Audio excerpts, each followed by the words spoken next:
Good morning, dear student, and welcome to online class. Dear student, last day we learned mass communication, television and radio, newspaper, periodic tables, and magazines and films. And one question more you have learned: why are the means of transportation and communication called the lifelines of a nation and its economy? The means of transportation and communication are called the lifelines of a nation and its economy because, first, an efficient and well developed system of transport is essential for proper utilization of the available natural resources. Second thing, a well developed system of transportation maintain the movement of person and goods to different regions of the country. And third is the means of communication help sending and receiving messages, thus playing a vital role in the running of the country efficiently. Now today I am going to teach you enrich yourself.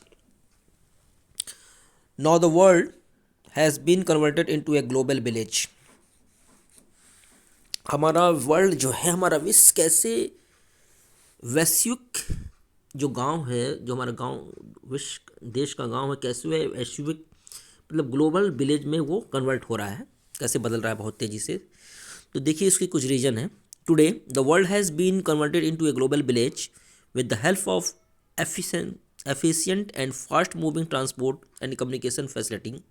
The following points support the fact. First, daily flight to different countries and improved technology and developed fast means of transportation has connected the countries. जैसा कि इसमें बताया जा रहा है कि daily जो है डिफरेंट कंट्रीज़ के साथ हमारे फ्लाइट्स उड़ रहे हैं और नए नए टेक्नोलॉजी डेवलप हो रहे हैं, ट्रांसपोर्टेशन की कनेक्टेड जो है दूसरी कंट्री से हो रहे हैं, एक देश से दूसरे देश ट्रांसपोर्टेशन के द्वारा, जैसे फ्लाइट के द्वारा, ट्रेन के द्वारा, बस के द्वारा, एरोप्लेन के द्वारा, एक स्थान से दूसरे स्थान, एक देश से दूसरे देश बहुत ही कम समय में बहुत ही ईजी वे में आ जा रहे हैं।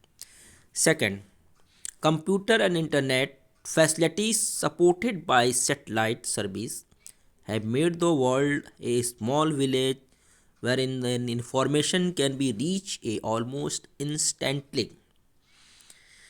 कंप्यूटर और सैटेलाइट के माध्यम से एक गांव से दूसरे गांव, छोटा गांव हो चाहे बड़ा गांव हो, वर्ल्ड के किसी भी एरिया में कोई भी इंफॉर्मेशन बहुत ही जल्दी से पहुंच जाता है। Third point, every country is well linked with the rest of the world through various means of transport and communication.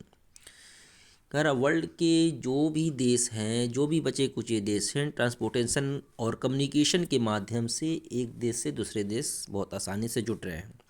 4 point, railway, Airways, waterways, newspaper, radio, television, cinema, internet etc have been contributing to its socio-economic progress in many ways. Socio economic सामाजिक और आर्थिक जो हमारा progress हो रहा है बहुत तेज़ी से, ये रास्ते हैं सारे, कौन से रास्ते? रेलवेज़ के द्वारा एक देश से दूसरे देश ट्रांसपोर्टेशन करते हैं, ट्रैवलिंग करते हैं।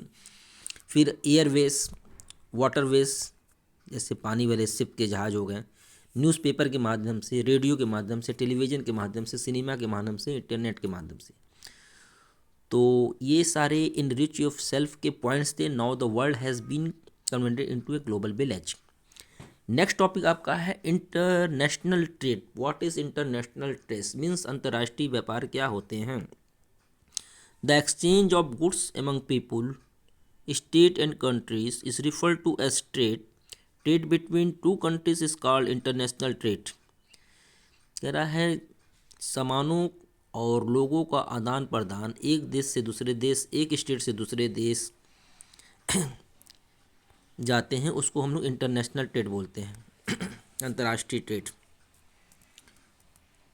Export and import are the components of trade. When goods are sent to the another countries for sale it's called export. where goods come from another country to be sold in India is called import। कह रहा है कि अपने देश से दूसरे देश को सब हम लोग सामान भेजते हैं तो इसको एक्सपोर्ट बोलते हैं, और दूसरे देश से हम अपने सामान को अपने देश में मंगाते हैं उसको इम्पोर्ट बोलते हैं। International trade has undergone a major change since the start of liberalisation in 1991। जब से लिबरलाइजेशन की शुरुआत 1991 में हुई तब से इंटरनेशनल ट्रेड बहुत तेज़ी से, बहुत ही मेजर रूप से परिवर्तन हुआ है। India has a emerge as a software gained at the international level and is earning large amount of foreign exchange through the export of information technology। और इंटरनेशनल व्यापार के द्वारा बहुत ही तेज़ी से बदलाव हुआ है इंफॉर्मेशन टेक्नोलॉजी, इंटरनेशनल लेवल पे जो हमारा टेक्नोलॉजी है वो भी परिवर्तित हुआ है। नेक्स्ट हेडिंग है balance of trade. The balance of trade is the difference between export and import of a country. When the value of export exceeds the value of import is called the verifiable balance of trade. On the contrary, if the value of the import exceeds the value of exports is termed to unfavorable balance of trade। मतलब कर व्यापार की संतुलन क्या होती है, तो जैसे हम हैं किसी वस्तु को अपने देश से दूसरे देश में बेचते हैं और उतना ही पैसे का, उतना ही दाम का, उतना ही प्राइस का कोई वस्तु हम मंगा लेते हैं, उसको बैलेंस ट्रेड बोलते हैं। फिर एक्सपोर्ट शेयर, तो एक्सपोर्ट में क्या क्या शेयरिंग है, एग्रीकल्चर एंड एलाइड प्रोडक्ट्स